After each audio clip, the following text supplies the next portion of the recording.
চিকিৎসা নিতেছেন ওনার কাছ থেকে আপনি কি পরিমাণ সাপোর্ট পাইতেছেন? বলছে যে একটু পুরন আছে,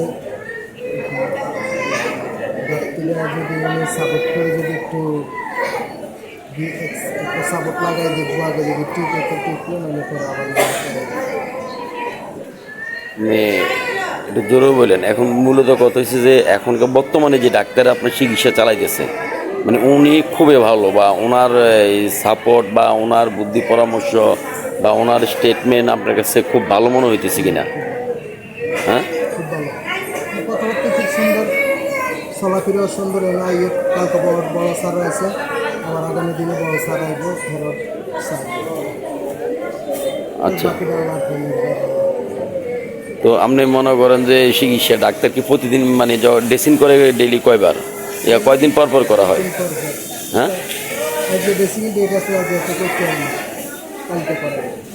মানে একদিন পর পর ড্রেসিং করে, ড্রেসিংয়ের পরে কি আপনার পাউডার কী অবস্থা বা পায়ের যে পরিস্থিতি, আপনি যে মাংসটুকু কাইটে নিব এই পায়ের থেকে রানের থেকে যে মাংস কাইটে নিব প্রায় তো 200-300 গ্রাম মাংস মনে হয় লাগতে পারে। কতটুকু লাগবে? মাংস নিতে না, চামড়া দিয়ে কাপড় দিয়ে আচ্ছা, চামড়া দিয়ে সাপোর্ট দিতে গেলেও তো মনে করেন যে আপনি অনেকটা জায়গা লইয়ে মানে চামড়াটা নেওয়া লাগবে।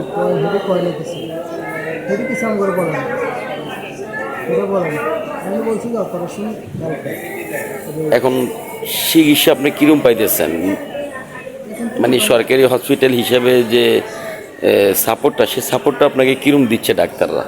মানে বিশেষ করে ডাক্তাররা কীরকম সাপোর্ট দিচ্ছে? ডাক্তাররা তো ভালো সাপোর্ট দিচ্ছে, ডাক্তাররা কিছু কয়দিন সহ্য করে একটু কষ্ট যা পুরো পুরলে আপনি দেন। আমরা তো বিগত দিনে যেটা দেখলাম যে সরকারি হসপিটাল যেমনটা ছিল অপরিষ্কার, তেমনটা ডাক্তারদের অমনোযোগী, তারপরে ডাক্তারদের তেমন কোনো মানে রুগীর প্রতি অ্যালাউ ছিল না। এখন অনেক ভালো আছে, এখন অনেক ভদ্র। এখন এই একদিন পর পর আইসা, একদিন পর পর আইসা, একদিন পর পর আইসা, এখন কোনো সে ঝামেলা নেই। একদিন পর পরে ডাক্তার আইসা রাউন্ডে আইয়ে আইসা সবার টাকা নিয়ে গেছে।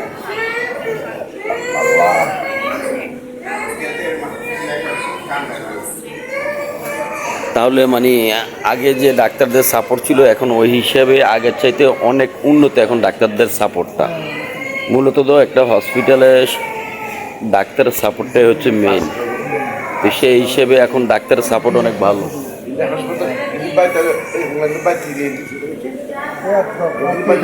তো দর্শক আপনারা দেখতে পাচ্ছেন এটা হচ্ছে কুমিল্লা মেডিকেল কলেজ হসপিটাল জরুরি বিভাগ বান ইউনিট 3 তলা। তো এখানে অনেক রুগী, সবগুলোই মনে করেন কেউ অ্যাক্সিডেন্ট, কেউ পাও কেটে এই হসপিটালে এসে পড়ে আছে।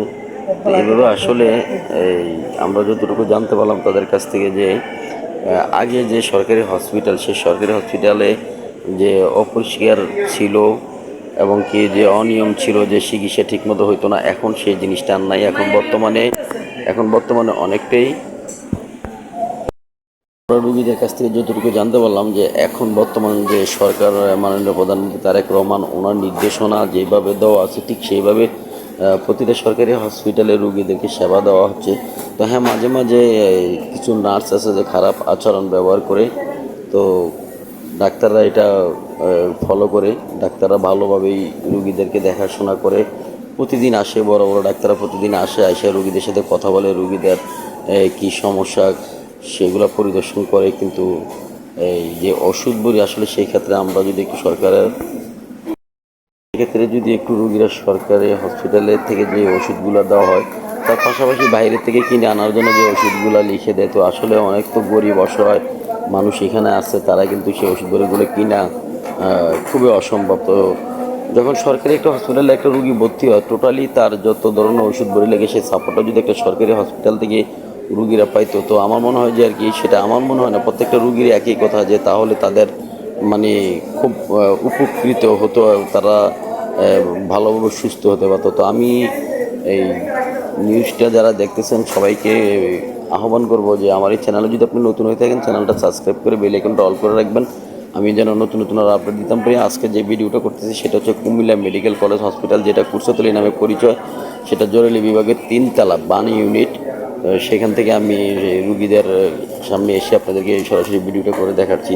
তো আসলে আমি রুগীদের কাছ থেকে যতটুকু জানতে পারলাম যে ওনারা একটাই কথা যে হ্যাঁ এখন বর্তমান যে চিকিৎসা সেই চিকিৎসার মান অনেকটাই উন্নত। আগে যেমনটা অপরিষ্কার ছিল তেমন অপরিষ্কার না, এখন হসপিটাল খুবই পরিষ্কার আছে। এবং কি এই বড় বড় ডাক্তার আইসা রুগীদেরকে খোঁজ খবর নিচ্ছে। তো মাঝে মাঝে যে নার্সরা ওষুধ বলে দেওয়ার জন্য আসে, ইঞ্জেকশন দেওয়ার জন্য আসে, ওনাদের একটু খারাপ হয়, ওনারা একটু খারাপ আচরণ করে। এই বিষয়টা যদি হাসপাতাল কর্তৃপক্ষ একটু বিষয়টা দেখে তাহলে আমার মনে হয় হসপিটালের রুগীরা আরও উপকৃত হবে। তো যাই হোক, আমি একটা কথাই বলবো বারবার যে মাননীয় সরকার প্রধানমন্ত্রী তারেক রহমান সাহেব বর্তমান সারা বাংলাদেশের চিকিৎসা মান যেভাবে উন্নত করার জন্য পরিকল্পনা নিয়েছে, সেই হিসেবে যেভাবে উন্নত হচ্ছে এবং কি প্রত্যেকটা হসপিটালে যে ডাক্তাররা যেভাবে রুগীদের প্রতি খেয়াল নজর রাখছে, সেই হিসেবে ইনশাল্লাহ বাংলাদেশের হসপিটালগুলো উন্নতির দিকে যাচ্ছে ইনশাল্লাহ। তো দর্শক সবাই ভালো থাকুন, সুস্থ থাকুন, আসসালামু আলাইকুম।